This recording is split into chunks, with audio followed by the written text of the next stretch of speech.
계시록 8장 6절부터 12절까지를 같이 한 목소리로 합독하겠습니다. 시작.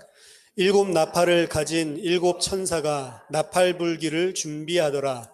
첫째 천사가 나팔을 부니 피 섞인 우박과 불이 나와서 땅에 쏟아지매 땅의 3분의 1이 타버리고 수목의 3분의 1도 타버리고 각종 푸른 풀도 타버렸더라.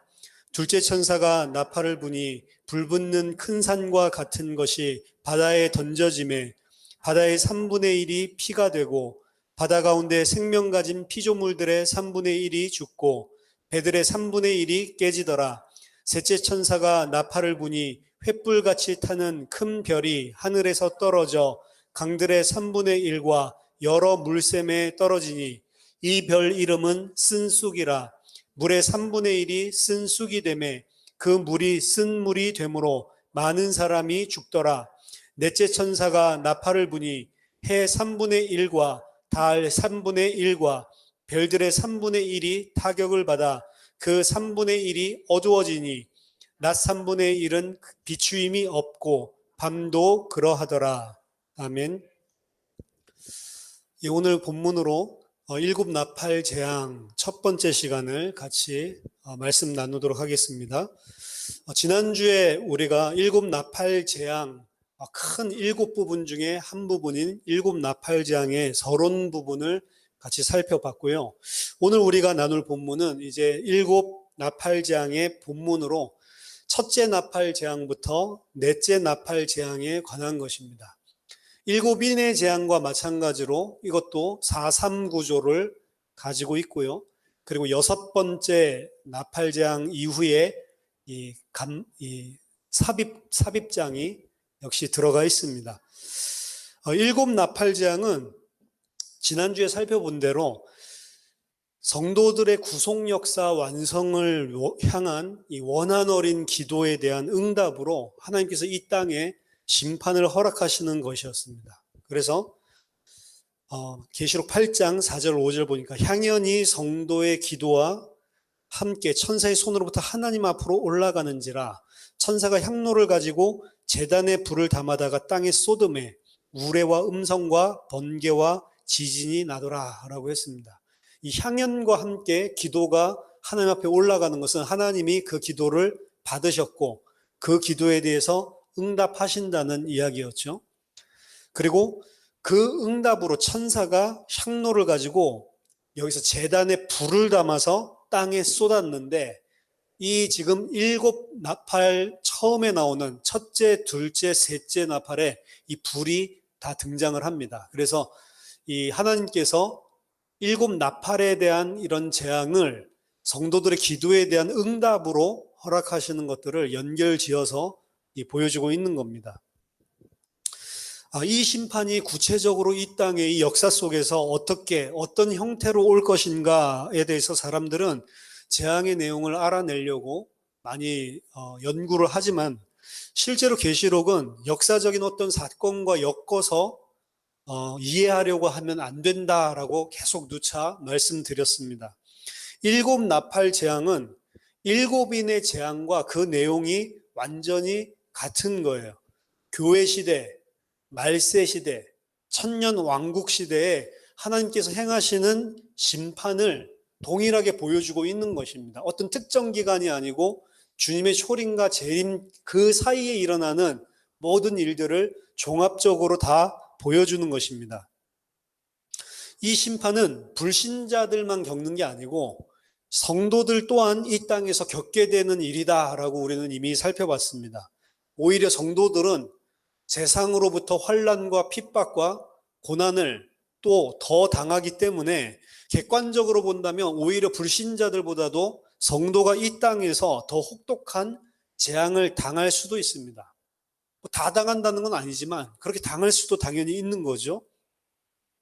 하지만 하나님은 그러한 성도의 고난과 환난, 핍박을 통해서 성도들을 거룩하고 하나님 앞과 어린 양 앞에 설 수 있는 자로 오히려 만들어 가시는 과정이라고 이야기를 했습니다.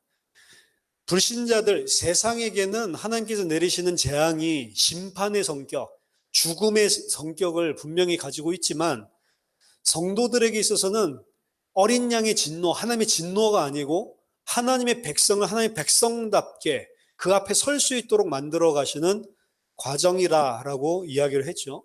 불신자들에게는 어린 양의 진노요, 하나님의 죽음의 심판인 것입니다. 일곱 나팔 재앙 또한 일곱 인의 재앙과 동일한 기간에 일어나는 동일한 일을 반복하고 있는 것입니다. 하지만 그 심판의 강도라든지 심판의 임박성은 점점 더 고조가 되고 있고 더 강렬하게 보여주고 있는 것입니다. 인의 재앙에서 계시록 6장 8절을 보면 사망의 권세가 땅의 4분의 1의 권세를 얻었다. 4분의 1이라는 이런 표현이 나와요. 땅의 4분의 1. 하지만 그 땅의 4분의 1의 권세를 얻어서 그 안에서 4분의 1 안에서 질병과 흉년과 질병, 이 전쟁으로 치는데 오늘 우리가 읽은 일곱 나팔에서는 4분의 1에서 3분의 1로 그 범위가 넓어지고 이 재앙이 더 이 땅에 많이 임하는 것들을 분명히 숫자적으로도 보여주고 있죠. 그래서 땅과 바다와 민물 그리고 천상계의 3분의 1에 대한 심판을 오늘 첫 번째 재앙부터 그리고 세 번째 재앙까지 허락하는 것을 볼 수 있습니다. 네 번째 재앙까지요. 그 재앙이 그래서 인의 심판보다는 조금 더 강화되고 있는 것들을 보여주고 있는 겁니다. 나팔 재앙을 자세하게 살펴보기 전에 먼저 우리가 좀 생각해야 될 것은 나팔이라고 하는 것이 구약 성경에서 어떻게 사용되고 있는지에 대해서부터 좀 생각해 볼 필요가 있습니다. 왜냐하면 나팔 재앙은 그 배경을 다 깔고 있는 것이기 때문에 간단하게 말씀드리면 구약 성경에서는 나팔은 회개하라고 하는 경고, 그리고 하나님의 심판, 그리고 하나님의 백성 승리, 그리고 이스라엘의 왕이 등극, 그리고 종말론적인 심판, 그리고 하나님의 백성을 모을 때, 이럴 때 사용되고 있습니다. 그리고 신약 성경에서는 그리스도의 재림하실 때, 그리고 그의 백성을 모을 때, 그리고 그 백성에게 알리려고 할 때 이런 경고의 나팔들 부는 것, 이런 것들이 등장을 하고 있습니다. 이런 내용들 자체가 나팔이라고 하는 심상 아래에 전체적으로 다 깔려져 있는 내용들입니다. 특히 오늘 우리가 읽은 이 8장에 나오는 이 나팔의 배경은 7장에서부터 온 건데 7장이랑 8장을 연이어서 우리가 생각을 해보면 여기에서 부는 나팔은 구약 성경에서 말하는 전쟁이라고 하는 모티브와 상당히 연결되어 있는 것들을 알 수 있고, 이게 오늘 본문에 굉장히 아까 전에 말한 것들이 다 포함되어 있지만 전쟁이라고 하는 것이 굉장히 중요한 요소입니다. 7장에서 우리가 인구 계수, 민수기처럼 하나님의 백성의 숫자를 세는 장면이 그대로 지파대로 12지파가 나오죠. 그 의미가 하나님의 군대, 군사의 숫자, 전쟁할 수 있는 자 14만 4천 명의 계수함이다 라고 말씀드렸습니다. 따라서 구약 성경에서 있는 나팔은 거룩한 하나님의 전쟁, 이스라엘의 원수에게 행하는 하나님의 전쟁, 혹은 이스라엘이 하나님께 원수짓할 때 하나님께서 이스라엘을 대적해서 일으키시는 전쟁, 이럴 때에 경고의 의미로 나팔이 등장을 합니다. 그러니까 하나님의 전쟁을 일으키시는데 단순하게 이스라엘의 원수에게만 전쟁을 하는 게 아니고, 구약 성경에 보면 이스라엘이 우상 숭배하고 죄를 짓고 하나님의 원수 짓을 할 때, 그때도 하나님께서 이스라엘을 대항해서 전쟁을 일으키신단 말이에요. 그렇죠? 신불신 간에 상관없이 일으키신다는 거죠. 이러한 일들이 터질 때 경고하는 걸로 나팔들이 등장을 하는데, 이에 대해서 가장 잘 보여주고 있는 구약의 본문이 여리고 함락 전쟁입니다. 여리고 성 전투에서 나팔을 불게 하는데요, 그 나팔은 임박한 승리를 선언하는 것이고 적에 대한 심판, 하나님의 심판을 선언하는 것입니다. 그래서 여리고 이 전쟁 나와 있는 여호수아서 6장에서도 7 제사장이 등장하고 오늘 재앙에서도 7 천사가 각각 나팔을 들고 7나팔을 가지고 나타나죠. 또한 여호수아서와 계시록서에서 오늘 우리가 본 본문에서 나팔 심판 앞에 고요함이 있었죠. 한 반 시간 정도 고요한 거, 7번째 인. 그것처럼 여호수아에서도 고요함이라고 하는 주제가 등장을 합니다. 그래서 똑같이 이런 병행을 이루고 있고요. 따라서 이런 의미에서 지금 계시록에서 등장하고 있는 이 나팔 심판이라고 하는 것은 구약에서 회개하라고, 하나님의 심판이 오니까 경고하고 빨리 돌이키라고 경고의 의미로 나팔을 불고 있기도 하지만, 여리고에 있었던 전쟁과 그리고 오늘 있었던 심상들이 굉장히 많이 병행한단 말이에요. 그걸 봤을 때 이거는 회개를 촉구하는 나팔 부는 게 아니고 심판을 선언하는 나팔이다라고 볼 수가 있습니다. 이거를 경고의 의미로 받아들이는 학자들도 많이 있단 말이에요. 근데 경고의 의미보다는 임박한 심판에 대해서 선언하고 있는 그 장면이다. 그 모티브가 중심을 이루고 있다라고 볼 수가 있습니다. 또한 6나팔을 불 때까지 벌어지는 모든 상황, 여리고 전쟁을 생각해 보세요. 그때까지는 예비적인 심판에 대한 선언이라고 볼 수 있죠. 아직 여리고성이 무너지지 않고 함락되지 않았습니다. 7째 날에 임할 그 나팔을 불고 소리를 지를 때에 여리고성이 완전히 무너져 버렸잖아요. 따라서 7인의 나팔들 가운데 첫째 나팔부터 6번째 나팔까지는 마지막 최종 심판을 이야기하는 것이 아닙니다. 마지막 7번째 나팔을 부는 그 시간표가 하나님의 최후 종말적인 심판을 의미하는 것이고, 그 전에 6나팔을 불면서 발생하는 모든 사건들은 예비적인, 그 앞으로 곧 임박할 심판에 대해서 예비적인 성격으로 등장하고 있는 거다라고 볼 수가 있습니다. 그래서 이 여리고 전쟁, 함락 전쟁과 지금 나팔 전쟁이, 나팔 재앙이 똑같은 병행을 하고 있다라고 하는 의미에서 마지막 11장 8절에 가보면 나팔 심판을 통해서 마지막에 무너질 이 대적을 큰 성이다라고 표현을 하고 있고, 이거 7째 심판 전에 등장하는 겁니다. 큰 성이다라는 표현을 하고 있고, 11장 13절에서 그 성의 10분의 1이 큰 지진이 나서 무너지는 것을 보여주고 있습니다. 그래서 여리고 전쟁이랑 이 나팔 심판이랑 상당히 긴밀한 관계들을 맺고 있다라는 걸 볼 수가 있습니다. 또한 여러 개의 나팔을 부는 것은 민수기 10장 2절에서 9절을 보면 적과 싸우라는 전쟁 신호를 의미합니다.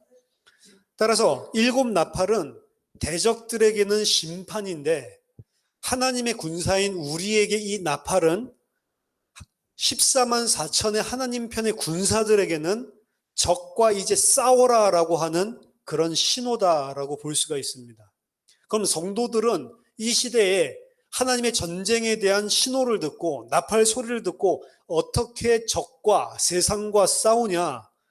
성도들은 희생당하는 고난으로서, 순교를 당함으로써 역설적인 이 마지막 전쟁을 수행하는 거예요. 나 죽이기죠.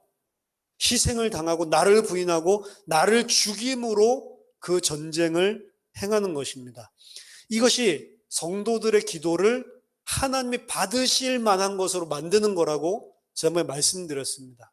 계시록 6장에 나와 있는 그 기도는 죽음으로 순교한 자들이 서서 하나님께 하는 기도였고, 그 죽음과 순교가 향과 같이 올라가서 하나님 앞에 상달됐다. 7장에 그 죽음과 순교가 바로 하나님께서 그들의 기도 응답을 허락하실 수밖에 없는 그런 기도로 만드는 거라고 했죠. 세상이 혼란스럽고 역사의 악이 창궐하는 많은 일들이 이 세상에서 벌어지지만, 그러한 모든 일들은 하나님의 통제 밖에서 벌어지는 일들이 있구나가 아니고 그 모든 것들이 다 거룩한 전쟁에 대한 표현입니다. 성도 입장에서는 그 모든 것들, 우리를 잡아 죽이고 핍박하고 고난과 고통이 임하는, 도대체 하나님이 살아계시면 어떻게 이럴 수 있냐, 하나님이 정말로 이걸 보고 계신가, 그때 발생하는 모든 일들이 거룩한 하나님의 전쟁 수행하고 있는 것이고, 하나님의 통제 아래 다 일어난다고 하는 거죠. 이는 교회가 기도한 결과로 이 땅의 교회에 이루어지는 일이다라고 하는 것을 분명히 우리가 8장 전반부를 통해서 살펴봤습니다. 7 나팔 심판은 그냥 벌어지는 게 아니고 성도들의 기도에 응답하시는 결과로 이런 일들이 벌어지는 거예요. 우리가 기도를 하면 정말로 우리를 하나님 백성답게 만드는 그 일이 응답으로 오는 것입니다. 그게 피상적으로는 고난이 될 수 있고 죽음이 될 수 있다는 거죠. 구약에서는 하나님께서 원수들의 계획을 무산시키기 위해서 각종 자연 현상을 동원해서 하늘에서 이스라엘의 거룩한 전쟁을 하늘에서 허락하십니다. 하늘에서 그 전쟁을 허락하시고 이 땅에 나타나는 현상은 자연적인 각종 현상들이 일어났다는 거죠. 예를 들면 하나님의 10가지 재앙, 하늘에서 하나님이 바로와 전쟁하시는 겁니다. 그게 나중에 5경에서 좀 말씀드리겠지만 각 신들이 원래 창조 모티브에서는 전쟁하는 게 고대 근동에서는 드러나지만 창세기 1장에서는 전혀 안 드러난다고 이야기를 했죠. 근데 이 디오마키라고 하는 신들의 전쟁이라고 하는 창조 모티브는 출애굽기에 등장하는 겁니다. 하나님과 이 모세와 바로가 싸우는 게 아니고 하나님과 바로가 싸우는 신들의 전쟁이란 말이에요, 사실은. 그 전쟁을 하실 때 하나님께서 허락하신 게 이게 자연적인 현상이에요. 10가지 재앙, 그리고 홍해의 기적, 그래서 애굽 사람들 전체를 전멸하게 만드는 이런 사건들. 또한 여호수아 10장 10절에서 15절처럼 아모리 족속을 멸하시기 위해서 해와 달과 우박 이런 것들이 동원되기도 하고, 사사기 5장 19절에서 21절에 보면 별들이 하늘에서 가나안 족속들을 대상으로 싸웠다는 이런 표현들이 나오고, 가나안 족속들은 홍수로 다 멸망당했다, 그 결과로, 이런 식으로 표현이 나옵니다. 계시록 8장 9장에서도 동일한 구약의 이미지로서 이 나팔 전쟁이 묘사되고 있는 이 부분에서 하나님이 하늘의 전쟁, 거룩한 전쟁을 수행하고 계시다라고 하는 것이 이 땅에서는 자연적인 이 현상들로 나타나는 걸로 보여주고 있는 겁니다.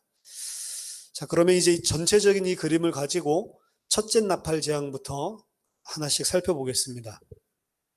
첫째 천사가 7절에 첫째 천사가 나팔을 부니 피 섞인 우박과 불이 나와서 땅에 쏟아지며 땅의 3분의 1이 타버리고 수목의 3분의 1도 타버리고 각종 푸른 풀도 타버렸더라.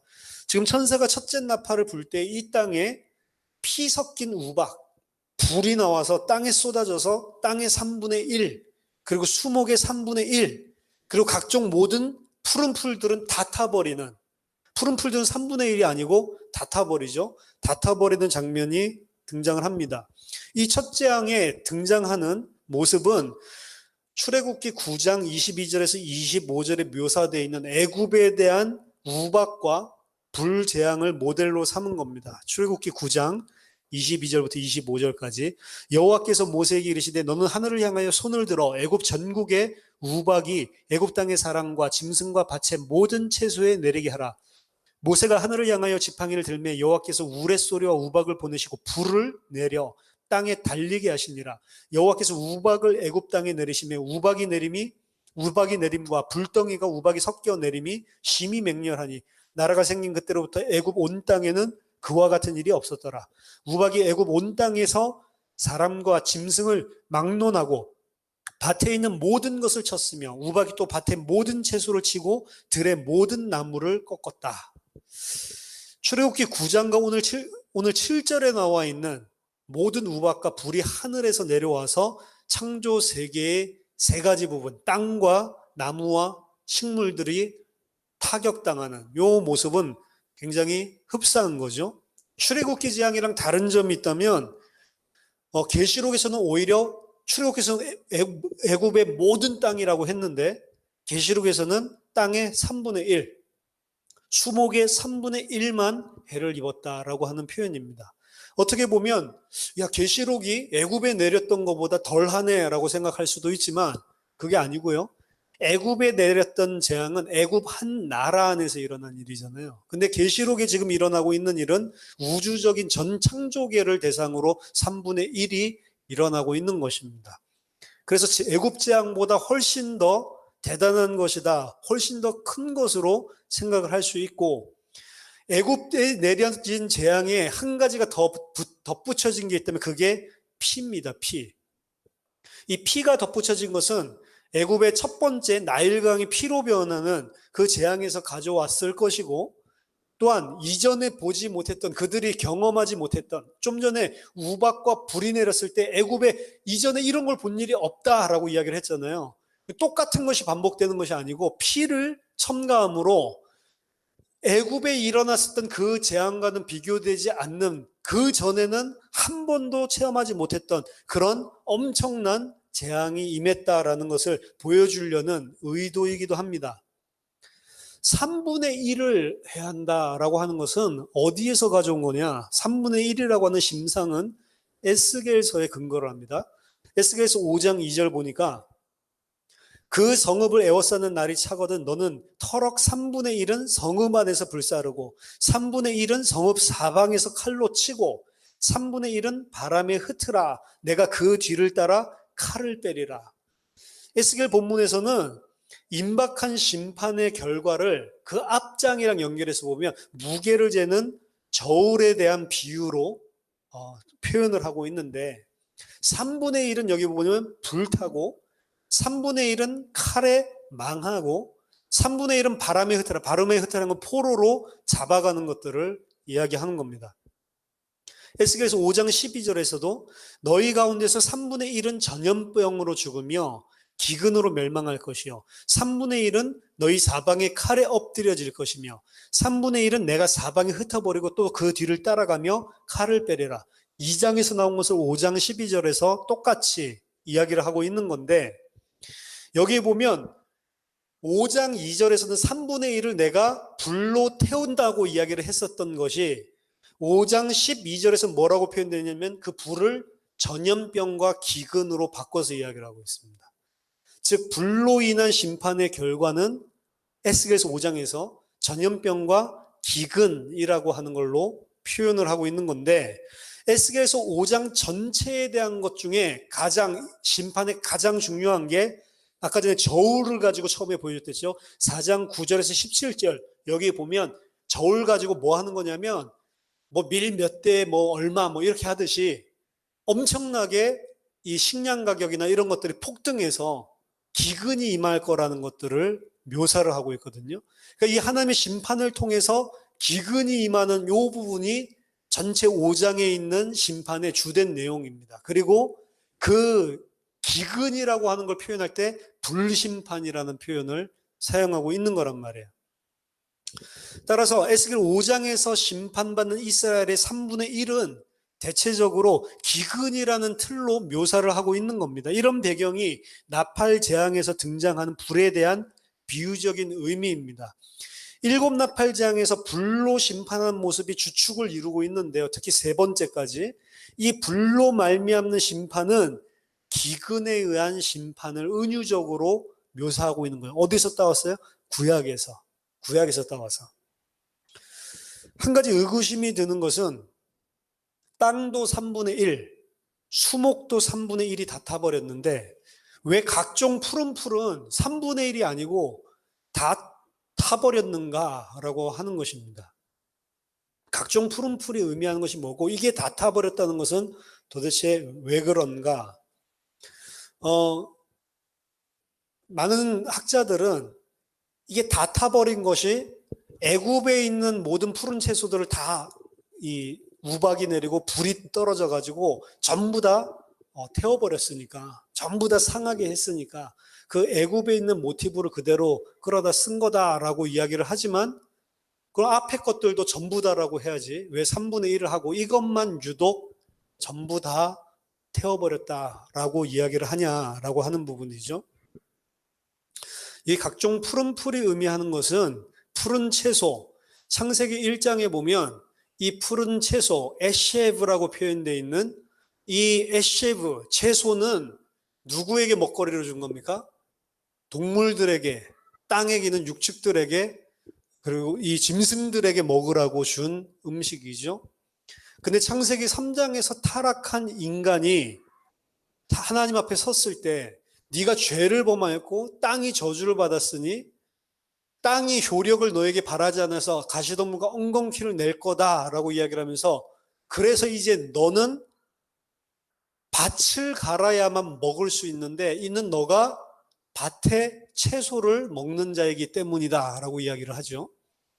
밭의 채소를 먹는 게 인간입니다. 원래 창세기 1장에서는 인간에게 밭의 채소, 에셰브를 준 것이 아니고 각종 열매 맺는, 씨 맺는 나무, 그거 사람이 먹으라는 거예요.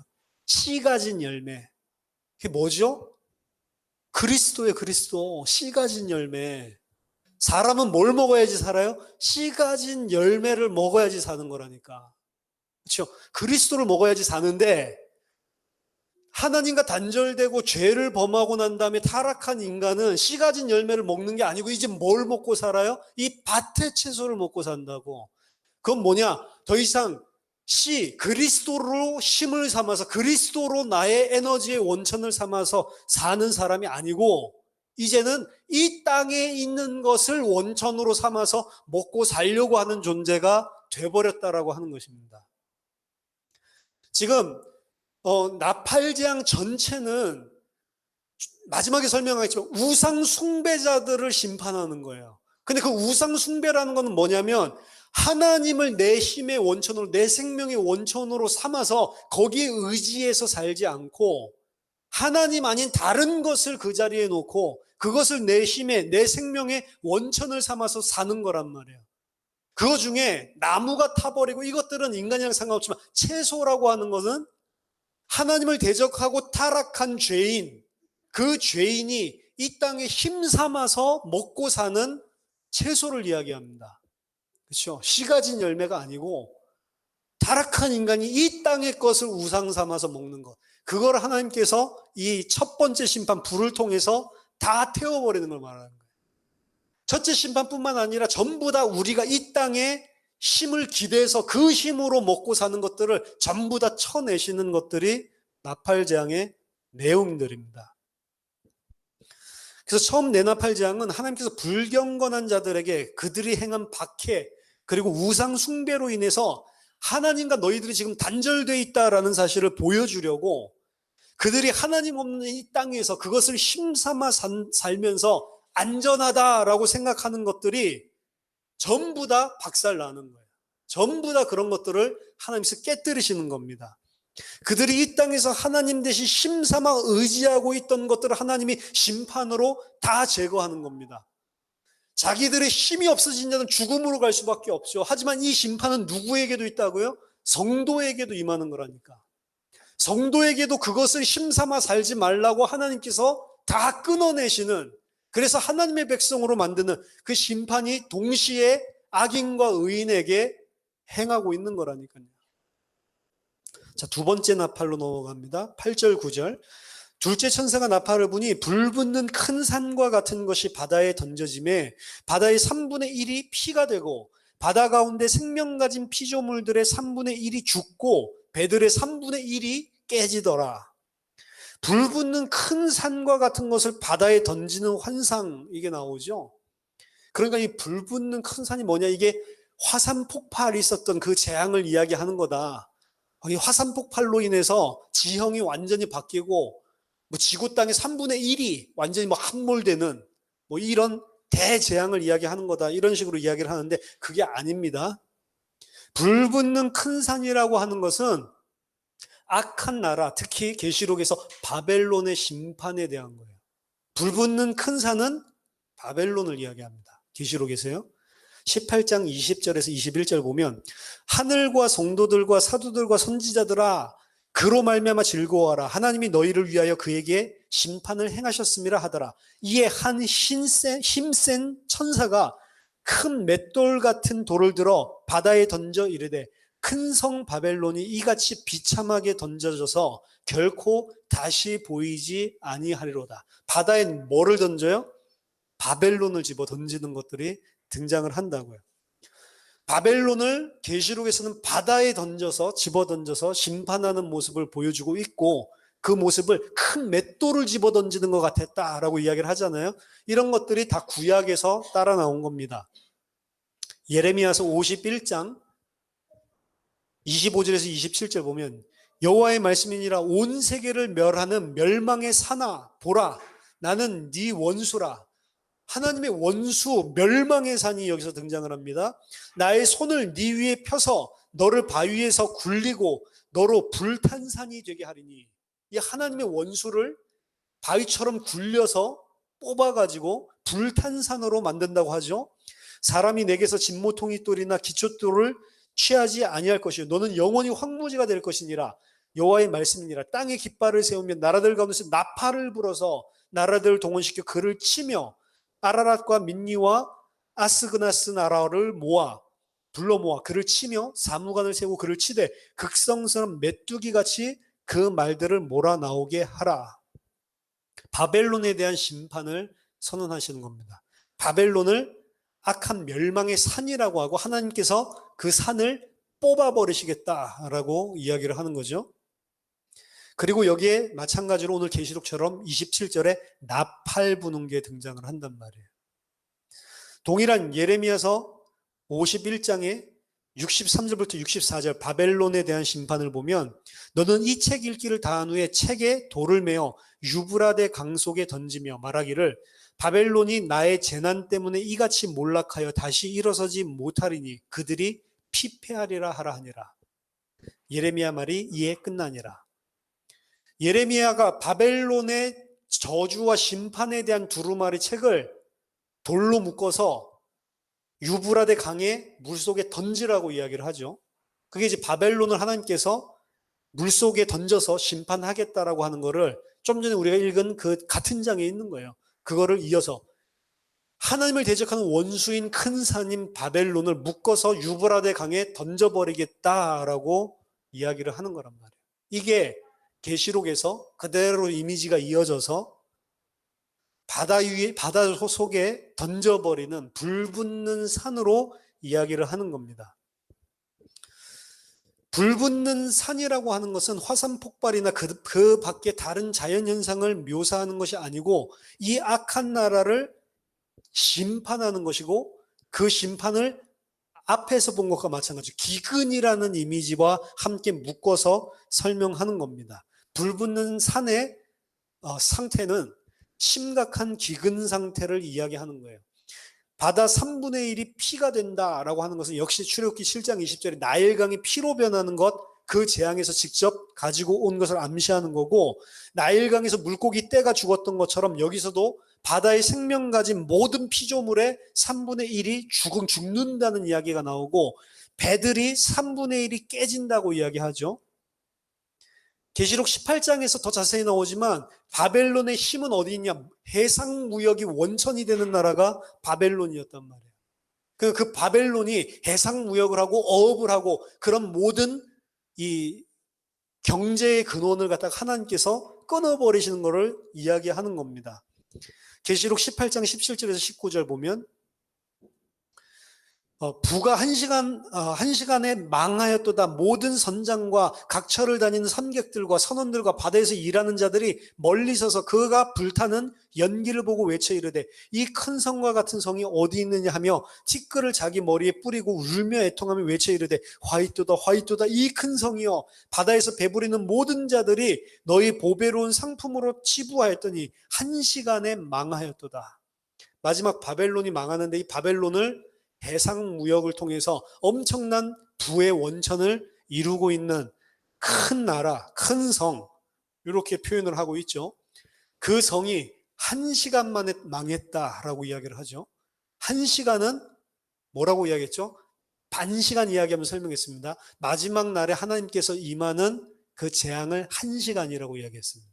마지막 나팔 불 때, 7번째 나팔 불 때, 우리 오늘 7 나팔 재앙으로 치면 그 한 시간에 완전히 상상도 하지 못했던 그 바벨론이 다 함락되는 것들을 보여주는 거죠. 그래서 마찬가지로 불 이미지가 여기서도 그들의 우상숭배, 하나님 대신 힘의 원천으로 두고 있었던 경제를 끊어버리는 그런 부분들을 보여주고 있습니다. 그리고 세 번째 나팔장 10절 11절 보니까 셋째 천사가 나팔을 부니 횃불같이 타는 큰 별이 하늘에서 떨어져 강들의 3분의 1과 여러 물샘에 떨어지니, 이제 바다가 아니고 민물에 떨어지는 거죠. 민물의 3분의 1이, 이 별 이름은 큰 쑥이라, 쓴 쑥이라. 물의 3분의 1이 쓴 쑥이 되매 그 물이 쓴 물이 되므로 많은 사람이 죽더라. 여기서도 마찬가지로 거대한 불덩어리가 하늘에서 떨어집니다. 근데 이번에 떨어지는 것은 횃불같이 타는 큰 별이라고 묘사하죠. 그리고 그 쑥이 됐다라고 이야기를 하니까 이걸 가지고 보통 핵전쟁이 일어나서 3분의 1이 죽고 3분의 1이 이 자연이 다 파괴되고 이런 그림을 그립니다. 그렇죠? 근데 그 쓴 쑥이라고 하는 것은 원자 핵폭탄 이야기를 하는 게 아니란 말이에요. 별이라고 여기 표현된 것, 횃불 같은 별이라는데 불은 역시 기근을 의미하고요. 별은 무엇이냐? 요한계시록 그리고 구약 그리고 유대 각종 문헌들, 여기서 별은 계시록까지도 천사들을 많이 가리킵니다. 천사들을 많이 지칭하는데 이 천사들은 우리가 계시록 1장에서도 살펴봤지만 종종 공동체적으로 땅에 있는 사람들과 그 나라들의 대표적인 성격을 띤 천사. 천사를 이야기하는데 그 천사 이야기가 아니고 교회 이야기 하듯이 똑같이 이 별들은 분명히 천상의 존재, 천사를 이야기하는데 그 천사는 뭐를 대표하고 있는 거냐? 이 땅에 그 천사의 영향을 받고 있는, 그 천사가 대표하고 있는 나라들과 사람들을 지칭하는 데 많이 사용을 하고 있는 것입니다. 그럼 여기서 말하는 별이, 쓴쑥이라고 하는 그 별이, 불 붙는 그 별이 이 물에 떨어지는, 여기서 말하고 있는 떨어지는 별은 뭐냐? 그 별은 죄인들을 대표하는 천상의 법정 대리인, 천사인데 죄인들을 대표하는 천상의 법적 대리인인 천사라고 볼 수가 있습니다. 이 이야기가 당시 유대 문헌에 이런 표현들이 등장을 한단 말이에요. 미드라시 라바 출애굽기 9장 9절에 보면 출애굽기 7장 16절 18절에 나일강 재앙을 설명하고 있는데 이 미드라시 라바에서 나일강의 재앙을 뭐라고 이야기했냐면 그 죄 있는 백성을 대표하는 법적 대리인들의 천상적인 존재, 즉 나일강의 신. 나일강의 신은 누구를 대변하는 거냐면 나일강을 쳐다보고 그 나일강의 여신에게, 풍요의 여신에게 자기들에게 먹을 것을, 풍성한 곡식을 달라고 절하고 우상 숭배하는 죄인들, 그들을 대표하는 나일강 여신에 대한 심판이라고 이야기하는 거예요. 그래서 그 나일강 여신을 죽이니까 나일강이 핏물이 되는 거예요. 그게 그냥 피가 되는 게 아니고, 그래서 그런 식으로 미드라시 라바에서 유대 문헌에서 해석을 한단 말이에요. 마찬가지로 이사야서 24장 21절에도 그날의 여호와께서 높은 데에서 높은 군대를 벌하시며 땅에서 땅의 왕들을 벌하시리니, 이런 표현이 나옵니다. 높은 천상에서 하나님께서 높은 군대를 벌하신대요. 근데 그게 이 땅에서 어떻게 나타나냐면 땅의 왕들을 벌하는 걸로 나타난단 말이에요. 그럼 위에 있는 높은 그 별들은 누구예요? 이 땅의 왕들을 대변하는 천상적인 악한 천사, 존재들을 이야기하는 거란 말이에요. 바벨론에 천사가 있냐? 바벨론을 대표하는 천사가 있냐? 성경에 있습니다. 그게 이사야서 14장 12절 15절. 우리가 사탄에 대해서 많이 쓸 때 하는 본문이죠. 너 아침의 아들 계명성이여, 어찌 그리 하늘에서 떨어졌으며 너 열국을 엎은 자여 어찌 그리 땅에 찍혔는고, 네가 네 마음에 이르기를 내가 하늘에 올라 하나님의 뭇별 위에 내 자리를 높이리라. 내가 북극 지폐의 산 위에 앉으리라. 가장 높은 구름에 올라가 지극히 높은 이와 같아지리라 하는도다. 이 사탄을 표현하고 있는 그 계명성, 별이죠. 그 계명성은 바벨론의 대표 천사입니다. 바벨론의 대표 신이랍니다. 따라서 바벨론의 대표 천사에 대한 심판과 지금 이 불이 붙은 산이 떨어진 게 바벨론 심판을 이야기하고, 횃불같이 타는 별이 떨어지는 것도 똑같이 바벨론을 대표하는 그 천사에 대한 심판을 똑같이 이야기를 하고 있는 것입니다. 그리고 그 바벨론을 대표하는 별은 쓴 쑥이라고 불렸죠. 그 별이 강타하니까 만물 3분의 1이 쓴 쑥으로 변했고, 많은 사람들이 그 물을 마시고 나서 어떻게 또 다 죽어버리죠. 이 심판 장면은 예레미야서에서 따온 겁니다. 예레미야서 9장 15절 16절. 그러므로 만군의 여호와 이스라엘의 하나님께서 이와 같이 말씀하시니라. 보라, 내가 그들 곧 이 백성에게 쑥을 먹이며 독한 물을 마시게 하고 그들과 그들의 조상이 알지 못하는 여러 나라 가운데 그들을 흩어버리고 진멸되기까지 그 뒤로 칼을 보내리라 하셨느니라. 예레미야 23장 15절에도 그러므로 만군의 여호와께서 선지자에 대하여 이와 같이 말씀하시니라. 보라, 내가 그들에게 쑥을 먹이며 독한 물을 마시게 하리니 이는 사악이 예루살렘 선지자들로부터 나와서 온 땅에 퍼짐이라 하시니라. 지금 이 심판은 누구에 대한 심판이냐면 이스라엘에 대한 심판이에요. 이스라엘이 하나님을 대적하고 우상숭배 계속하니까 그들에게 쑥을 먹이고 독한 물을 마시게 하겠다. 근데 그 쑥과 독한 물은 뭐냐면 실제로 쓴물, 그게 아니고 전쟁, 칼로 다 죽여버리는 심판을 의미하죠.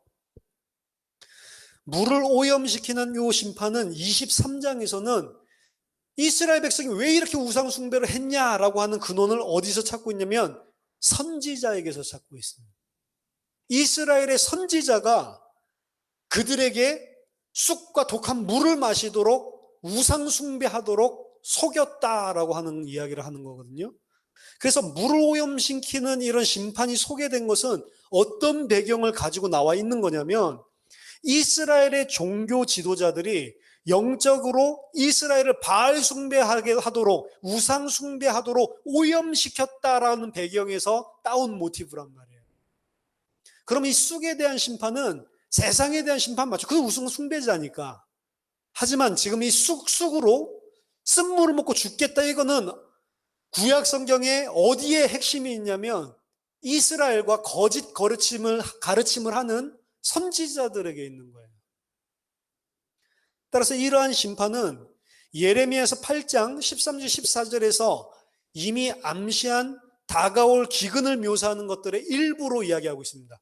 그러니까 예레미야서 8장 13절 14절 보면 여호와의 말씀이니라 내가 그들을 진멸하리니 포도나무에 포도가 없을 것이며 무화과나무에 무화과가 없을 것이며 그 잎사귀가 마를 것이니라 내가 그들에게 준 것이 없어지리라 했느니 그들을 진멸할 자를 내가 이미 정하였느니라. 우리가 어찌 가만히 앉아있으랴. 모일지어다. 우리가 견고한 성읍들로 들어가서 거기서 멸망하자. 우리가 여호와께 범죄하였으므로 우리 하나님 여호와께서 우리를 멸하시며 우리에게 독한 물을 마시게 하심이니라. 여기서도 기근이라고 하는 하나님의 심판들을 쭉 설명하면서 독한 물을 마시게 했다. 이런 모티브들이 그대로 나오고 있죠. 쑥으로 심판을 허락하시고 그리고 쓴물을 먹었다라고 하는 것은 이게 그냥 실제적인 직설적인 표현을 하는 게 아니에요. 핵폭탄으로 말미암아서 오염된 세슘에 오염된 방사능에 오염된 그 물을 먹고 다들 막 방사병에 걸려서 죽고 그 이야기를 하는 것이 아니고 고난의 혹독함을 이야기를 하고 있는 비유적인 표현입니다. 우상 숭배로 더러워진 이스라엘을 하나님은 고난의 혹독함이라는 마실 수 없는 물로써 그들을 오염시키고 있는 것으로 묘사를 하는 데서 따온 거예요. 마찬가지로 바벨론은 이 땅에 거하는 사람들을 우상 숭배하도록 만드는 가장 핵심적인 실체였고 그리고 그 바벨론은 심지어 언약 공동체의 사람들에게까지 영향을 끼쳐서 그들로 하여금 우상 숭배자가 되도록 만든. 물론 그들은 창세전에 인을 맞지 않은 자들이기 때문에 성령으로 인침을 받지 않은 자들이기 때문에 그렇게 하는 것이겠지만 그 역할을 누가 하냐면 바벨론이 하게 됩니다. 이런 우상 숭배적인 오염의 결과 그거는 바벨론과 그 영향 아래에 있는 자들에게 내려지는 심판이 말 쑥쑥물이라는 겁니다. 구약의 배경을 비춰볼 때 이 심판은 실제로 기근에 대한 심판이다라고 계속 표현을 했지만 그 기근이라고 하는 것의 실체는 그냥 단순하게 먹을 게 없어서 배고픈 경제 문제 그것만을 말하는 게 아니고 혹독한 더 큰 광범위한 그런 환난을 가리키는데 특별히 영적으로는 그 기근은 말씀이 없어서 당하는 기근입니다. 아모스에서 살펴봤죠. 물이 없어서 가란 것이 아니고 먹을 빵이 없어서 줄인 것이 아니고 여호와의 말씀이 없어서 이 땅에 임하는 기근. 왜요? 바벨론이 계속해서 쓴 쑥을 내놓고 있으니까.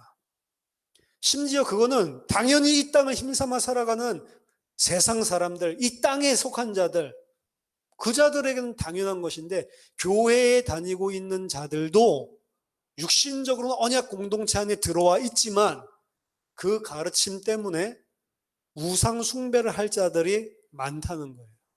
그리고 하나님은 그들을 교회 안에 있든 교회 밖에 있든 상관없이 다 심판하시겠다라고 하는 게 이 내용입니다.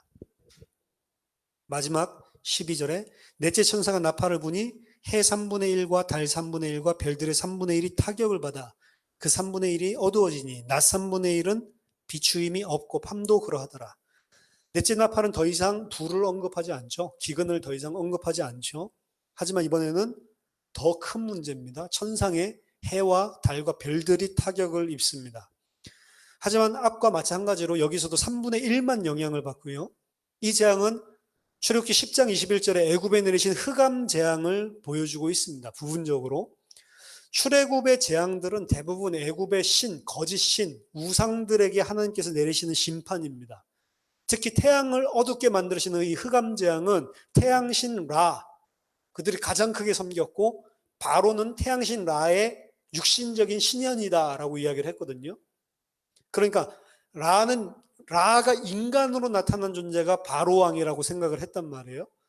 그런 그들의 사상, 그들의 신을 하나님께서 심판하는 게 흑암 재앙이란 말이에요. 이런 사상을 볼 때 넷째 나팔로 인해서 발생하는 부분적인 흑암은 우상 숭배자들에게 하나님께서 행하시는 흑암인 것입니다. 계시록 12장 1절에서 4절 우리가 잘 아는 거죠.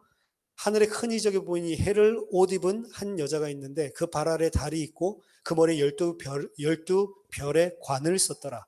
이 여자가 아이를 베어 해산하게 되며 아파서 애를 쓰며 부르짖더라. 하늘에 또 다른 이적이 보이니 보라 한 큰 붉은 용이 있어 머리가 7이요 뿔이 10이라. 그 여러 머리에 7 왕관이 있는데 그 꼬리가 하늘의 별 3분의 1을 끌어다가 땅에 던지더라. 용이 해산하려는 여자 앞에서 그가 해산하면 그 아이를 삼키고자 하더니 여기 보니까 용이 별 3분의 1을 끌어서 땅에 내치는 이 모습을 보여주고 있죠. 옛 언약 공동체, 새 언약 공동체의 국면들을 부분적으로 보여주고 있는데 12장 1절에서는 해와 달과 별로, 12장 4절에서는 용, 이게 이제 다른 공동체를 보여주고 있는 겁니다. 용이 별의 3분의 1을 끌어다가 땅에 던진다고 했죠. 이것은 언약 공동체의 천사들 중 용과 함께 타락하게 된 천사들을 보여주는 거고 그 천사들을 속인 사단의 속임수를 가리키는 것입니다. 하지만 다니엘서와 유대 묵시 문학들 그리고 요한계시록에서는 그 천사들이 누구를 대표한다고요? 사람, 그들에게 속한 사람. 근데 그 별들은 원래 어디에 속해 있는 겁니까? 별들은 사실은 하나님의 언약 백성에 속해 있는 거란 말이에요. 그러니까 여자를 표현하는데 해와 달과 별들이라고 표현을 하잖아요. 그 중에 3분의 1이 떨어졌죠, 땅에. 그럼 뭘 이야기를 하죠? 용이 천상의 3분의 1의 별을 끌어내렸다라고 하는 건 천상의 천사들만 끌어내린 것이 아니고 언약 공동체, 교회 안에 들어가 있는 사람들을 끌어내려서 자기 편으로 만든다는 겁니다. 그렇죠? 그게 사실은 이 땅에서 일어나고 있는 심판의 이유예요. 교회 안에 교회가 아닌 우상 숭배자들이 가득하다는 겁니다. 교회 안에 있지만 하나님의 백성 아닌 택함받지 않은 자들을 속여서 그들을 통해서 또 속이고 속이는 일들.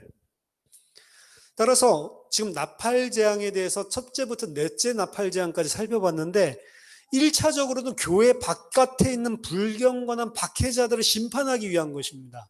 그게 가장 중심이에요. 하지만 이 심판에는 언약 공동체 안에 있는 모든 우상 숭배자들도 다 심판을 하시는 거예요. 그리고 그 심판의 형태는 뭘로 나타났냐면 하나님이 창조하셔서 우리에게 생명으로, 우리에게 모든 풍요로 공급해 주셨던 것들을 전부 다 거둬들이는 역창조 현상으로 심판이 드러나는 겁니다.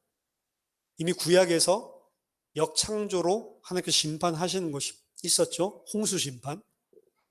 창세기 1장 2절의 상태로 다시 세상을 되돌리는 홍수 심판. 역창조를 통해서 심판하시는 것. 그것이 똑같이 불을 통해서 심판을 하지만 역창조를 통해서 심판하는 과정들로 드러나고 있습니다.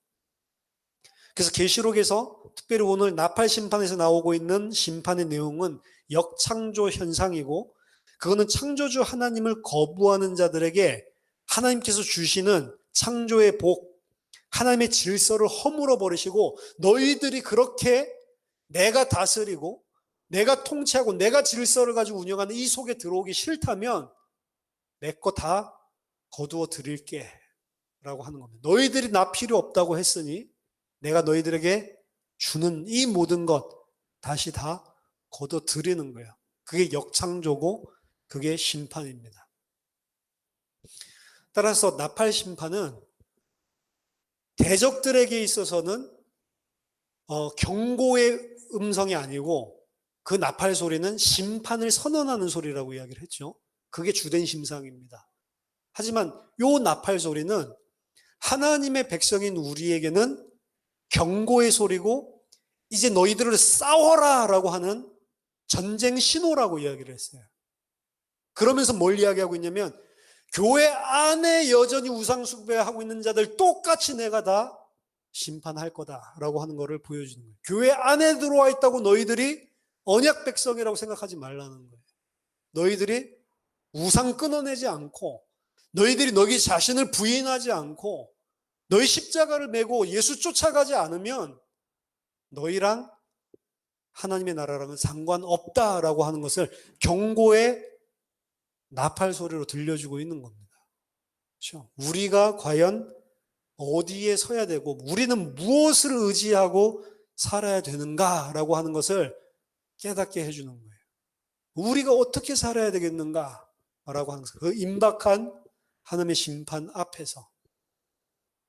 따라서 오늘 이 계시록의 첫째 나팔부터 넷째 나팔까지 메시지는 밖에 있는 사람들에 대한 심판보다도 우리가 정말 들어야 될 음성들이 많습니다. 과연 나는 무엇을 의지하고 있는가? 과연 나는 푸른 채소를 지금 의지하고 있냐? 아니면 선박들을 통해서 수많은 이런 그 물고기 잡고 경제 무역을 하고 이런 무역, 경제, 이 땅에 돌아가고 있는 모든 물질, 여기에 내가 의지하고 있는 건가? 정말로 이 부분을 돌아보게 하고 하나님께서 하나님의 백성에게 나팔을 불고 너희들 정신 차리고 빨리 내게 돌아와라 라고 이야기를 하는 겁니다. 저와 여러분들이 오늘 나팔 심판, 나팔 재앙 이 말씀을 통해서 과연 나는 무엇을 의지하고 살고 있고 과연 나의 힘의 원천은 어디인가? 다 썩어져서 없어지고 다 불타서 없어지고 하나님이 다 끊어내실 거기에 내가 소망을 두고 의지하고 있지는 않나? 라고 하는 것을 들어야 되는 거예요. 그게 우리에게 주는 경고의 음성입니다. 저 여러분들이 온전히 하나님만 의지하고 하나님을 힘삼아서 사는 성도, 죽게 되더라도 이 땅의 모든 것을 다 털리더라도 오히려 하나님 의지하기 때문에 처연할 수 있는 그런 하나님의 백성으로 승리하게 되기를 예수 그리스도 이름으로 축원합니다. 기도하겠습니다. 하나님 감사합니다. 예수 그리스도를 통해서 저희에게 완전한 구원, 하나님께서 완전히 우리를 인도하시고 새하늘과 새 땅을 보장하시고 성령으로 인치시는 이 큰 생명과 복을 받았는데도 여전히 우리는 이 땅의 것을 의지하며 하나님 아닌 것들을 신삼아 살며 그것 가지고 기뻐하고 즐거워하고 슬퍼하고 낭망하고 실망하는 그런 삶들을 살고 있습니다. 하나님, 우리 속에 있는 모든 우상을 태워주시고 나를 부인하고 그리스도의 십자가를 지고 예수를 따르는 자 될 수 있도록 주의 성령으로 은혜를 허락해 주시옵소서. 예수 그리스도 이름으로 기도하옵나이다. 아멘.